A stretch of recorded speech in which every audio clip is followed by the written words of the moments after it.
به به، از قدیم گفتن نون داغ کباب داغ. اینجا دقیقاً جلوی خود مشتری گوشتو چرخ میکنن. گوشت تازه چرخ میشه و گوشتو ببین، گوشتو ببین.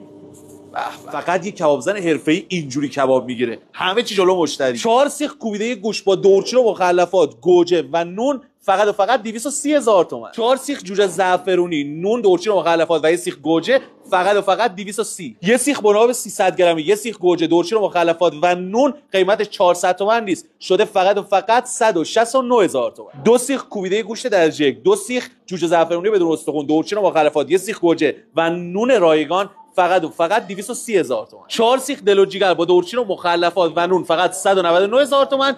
یه سیخ قارچ فقط 49,000 تومان. یه سیخ کتف و بال زعفرونی با دورچین و مخلفات و نان فقط و فقط 69,000 تومان. مزیت اینجا اینه که همه این کباباش رو روی زغال میپزن. کباب باید زغالی باشه. شیراز نفش گوشه 11 فتح‌المبین، کباب بناب سنتی.